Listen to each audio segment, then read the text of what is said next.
Okay, welcome to the third part of chapter 7. This section is entitled Friction and Static Particles. So we're going to use our knowledge in exercise 7a and 7b where we practiced essentially resolving forces. And we're going to look at these in a situation where particles are still in equilibrium, but they are what we call in limiting equilibrium. In other words, they are about to move. So in this case, as we had at the end of chapter 5, when particles are moving, the friction force is going to be at its maximum because it's on the point of moving. That's what we call limiting equilibrium. So essentially here, rather than using Newton's second law of motion, using F equals ma, we will be resolving and the resultant force in any direction will be 0. So I've chosen example 6 to look at in detail because this is a classic exam style question. So we have a box of mass 10 kilograms, rests in limiting equilibrium on a rough plane inclined at 20 degrees above the horizontal. And the first part asks us to find the coefficient of friction between the box and the plane. So first of all, we put the forces that are acting on the particle. So as always, we have the weight of 10g. We have our reaction force at right angles to the contact of the surface. And in this case, what's stopping it from moving down the plane is our friction force. And as I've just said, the fact we're told it's in limiting equilibrium, therefore we know the friction force is at its maximum. Okay, and therefore the formula for the friction force is going to be mu multiplied by r, the reaction force. So the fact it's inclined at 20 degrees, therefore we have an angle of 20 degrees from the weight across to the right angle there. And then we can just resolve. So as I was saying before, we don't use Newton's law of second motion because it is still in equilibrium, although it is about to move. So we just take our two directions. So when we're on an inclined plane, it makes most sense to resolve parallel to the surface and to resolve at right angles to the surface. So to the right, first of all, we have our friction force, mu r, and that is going to equal 10g sine 20 degrees. So I won't do this throughout, but as a revision from 7a and 7b, just as a reminder there, we can resolve our weight into two components, and there we will have 10g sine 20 degrees, and here, because it's adjacent to the angle, we'll have 10g cos 20 degrees. And from equation number 2, if we're resolving at right angles, we have that r is going to equal 10g cos 20 degrees. So we can therefore substitute our value for r into the first equation. So putting equation 2 into equation 1, we have that mu multiplied by 10g cos 20 is going to equal 10g sine 20 degrees. So mu is going to equal the tan of 20 degrees when we do sine 20 divided by cos 20.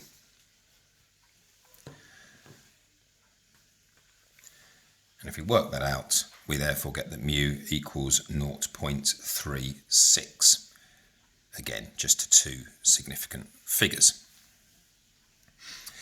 Okay, for part B, we're now applying a horizontal force. So I prefer to do a new diagram. If we are pushing the force into, it essentially has a force going into the plane horizontally there of P, and we're asked to find the maximum force. Now the maximum force is when it's going to be on the point of sliding up the plane. So it's going to be a very small force, well 0 as it stands there, to actually keep it from falling downwards. So therefore the maximum value of P will revert our friction force into the opposite direction, because the maximum value of P is when it's going to be on the point of sliding up the plane. And again, we have, I'm going to call this N, so I should really call that N as well, to show that R is going to be different from N.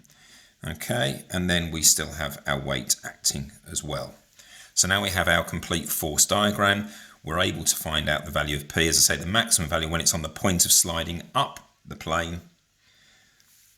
So therefore, we have our force diagram there. Now the tricky thing here, which people usually forget, is that there is a component of this force also in this direction. So if I call that 20 degrees tucked in there because the angles are corresponding, when I resolve parallel to the plane, we are going to have P cos 20 degrees, and that is going to equal mu, which we know is 0.36 now from the first part of the question, multiplied by n, plus the component of the weight, which is opposite our angle. So that's going to be 10g sine 20 degrees. And our second equation is going to come from resolving at right angles. So here we're going to have n is going to equal 10g cos 20 degrees. And this is the tricky bit. People forget there is a component of p in that direction, which is opposite the angle. So that will be plus p sine 20 degrees.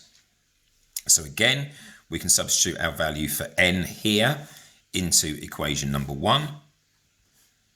So once again, if we put 2 into equation 1, we now have that p cos 20 degrees, just copying our first equation, is 0.36 lots of n, which is all 10g cos 20 degrees, plus p sine 20 degrees, plus 10g sine 20. So, I mean, in simple terms, we're now over to the pure side of the work. So if we take everything with a p onto the left-hand side, we're going to have p cos 20 degrees minus 0.36p sine 20 degrees is going to equal, well, 10 lots of 0.36 is 3.6g cos 20 plus 10g sine 20. So that's just going to give us a numerical value. If I factorise for p on this side, I've got cos 20 minus 0.36 sine 20 degrees equals everything we have on that side again.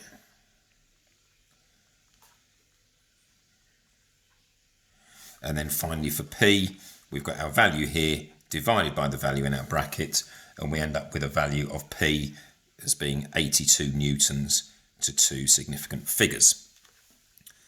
So that's the more complicated exam style question in detail. That should help you deal with exercise 7c. So good luck with those questions, and then we'll move on to more exam style questions involving ladders in particular for the final part of this chapter. Best of luck, everyone.